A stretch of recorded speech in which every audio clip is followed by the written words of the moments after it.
Breathing is such a natural, no-brainer action, and we don't even think about unless it starts giving us any trouble. So I am humble facing this such a complex subject, but I'll be very direct with you, saying what's important in the self-care realm. So, first of all, understanding that our lungs are two big triangles, and because of the place that the heart takes, our left lung is a little bit smaller in capacity because the heart takes a lot of space in that area. But it is both are effective equally. So when you inhale, you bring air in, and in this moment that you bring air in, naturally, if your pulmonary system is working properly, your diaphragm, it's a muscle like this shape, and it's right below our rib cage. When you inhale, the diaphragm moves down, pushing our organs down to give more room for the lungs to expand. And when the diaphragm does this, it changes the pressure, the inner pressure inside our chest and our abdomen. So imagine it's a closed cavity that as a sudden have a immense quantity of air that comes in, and this difference of pressure needs to happen in order for us to breathe in and pull the air in. And we do this so many times, day and night and day, without even noticing. But this dynamic is happening anyways. So important thing for us is that to be aware at least a few times a day, to be aware of your breathing, because we all hold our breath many times a day. When if you are a person that's too anxious, or if you are too excited, or if it's something that's disturbing you, and you have your mind really focused in a problem or in a solution of a problem, you will have many moments that you hold your breath. Maybe you're working your computer or doing any kind of activity, you hold your breath for a few seconds. It just shows us how you be probably stressed out. And if it's something that happens too often, you are actually robbing the opportunity of your cells to get the oxygen they need. So there are so many techniques to breathe, and breathing well and breathing here, breathing there. I am not uh, defending or asking you to do any different type of breathing. Just want to be aware of how much you should breathe in long and how much you should breathe out long as well. In Pilates, for example, we do the movements, you do the exercises following not a second that you are counting in your head, but you follow the movements, follow the breathing. Why? Because breathing is your own rhythm. We have different rhythms, our heartbeat, our breathing, our sexual excitement. Everything has a rhythm in our body. We have the way we talk, we have the way we move our arms, and we have the way we walk. Everything in our body has a very particular rhythm. And because it works better with a rhythm that you already know, the rhythm that you are already familiar, better is to exercise following these fluctuations of your own rhythm. So this is it's a hint for you when you exercise. You inhale when you're doing one phase of the movement, and you exhale when you do the other phase, contracting, relaxing, expanding. So it's important that our lungs they have this capacity of pushing, right? Doing this movement, pushing our abdomen down and expanding in this direction, the longitudinal direction, but also our rib cage is supposed to expand as well.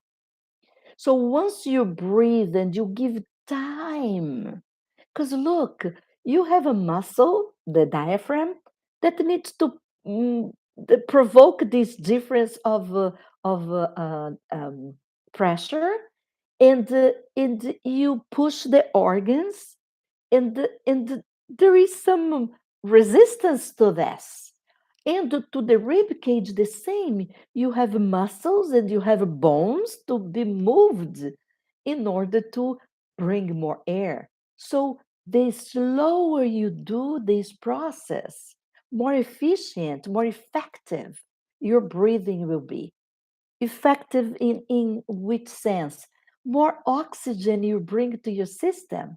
So when you inhale nice and slow, you get your lungs full and you push a little bit so you really stretch like a balloon, a birthday balloon. You remember those, maybe those metallic ones that are very hard. Sometimes the muscles and the some kind of a skin, the pleuras, they have a resistance. And like the balloon, when you breathe in the balloon for the first time, there is that resistance, but when you persist, the balloon opens up and expands.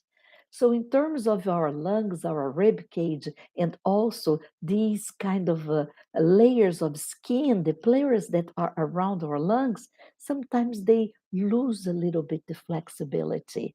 If you breathe more shallow, then breathe deeper, chances are that you all these structures will be a little bit with a lack of flexibility. So be patient and do this as long as you can, the inhalation, and as long as you can, the exhalation. The breathing, of course, has its own function, that is to bring the oxygen in and to expel the CO2 out. And with this oxygen and the other gases will be in and out as well. But the important thing is when you wanna, you know that when you are agitated or angry, your breathing changes, your breathing patterns change. Why? Because our emotional system is absolutely connected to our physical system. We are one. If you're worried or if you are angry or if you didn't sleep well, it affects the entire system. So it's important that you understand that through your breathing you can calm yourself down. When you're on vacation, enjoying whatever you like to do, if you like it to be at the beach or if you like to be close to cold weather in the mountains or forests, whatever you like to do, to rest or walk by whatever path you like, or you want to drive along, whatever you like to do when you're resting, you know that your breathing is much more deep and long than when you're in a rush and running and crazy with your day that nothing is going well. So, but you can use this system that has a big connection with your brain, has a huge connection with your vagus system that's autonomic, but through the way we can manage the breathing, that is also autonomic. We don't control the breathing all the time. The breathing is happening, but you can, through managing, not controlling, but managing your breathing with calmness and self-love, and you be sitting in a position that you're really resting. We always breathe better sitting than lying down. Sometimes we have these this wrong, that we lie down to breathe better, but when you lie down, gravity is really pulling everything, your entire lung. When you're sitting, gravity just inside on the one point and go longitudinal to the lungs doesn't make much resistance to that system we are talking about. So once you calm yourself, your mind, and you sit in a very resting position with your back supported, and you start to breathing slower, you reestablish your calmness. And look how interesting, because when we are angry or mad or tense, everything closes up. We even get red, right? Because the circulation is not happening properly.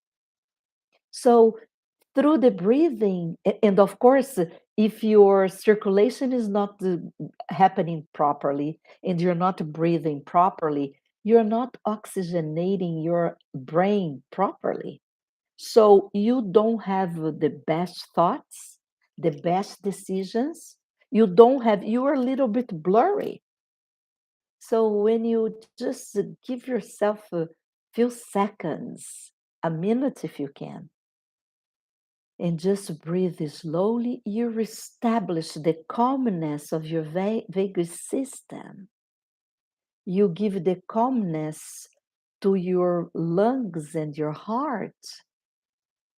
And you also gives more oxygen to your brain, what helps you to see more clear, to have a better option, take the best decision, and has less worries about regretting from whatever your choice was. So the breathing in terms of a person that doesn't have any lung disease or any breathing issue, that's pretty much it. There are, of course, if you want to develop your breathing in a certain way, there are lots of techniques and ways to discover if you're breathing more with your abdomen, if you're breathing more with your chest, how we can play with these two. This comes later, okay? We will have opportunity to talk better and talk more about that. My name is Katia Ferreira, and I am originally a physical therapist. And throughout the decades that I've been working, I developed I've incorporated some holistic work to my practice, and became a coach and a hypnotherapist. So if you need anything, if you want to uh, have questions, if you want to make comments, I appreciate if you put your like. And if you have comments or if you have questions, and if you want to share this video, I really appreciate, because this way we can get this message to more people and make people be healthier and happier. I wish you an amazing, amazing day, and try to do few times a day. Just stop whatever you're doing. Maybe when something is downloading, or you're hitting something in your kitchen, or you're waiting for one of the machines do their job. Just stop and give yourself the pleasure, the gift of breathing better for a few seconds and share with me what the result you got. Have an amazing, amazing day, and I'll see you tomorrow. Bye bye.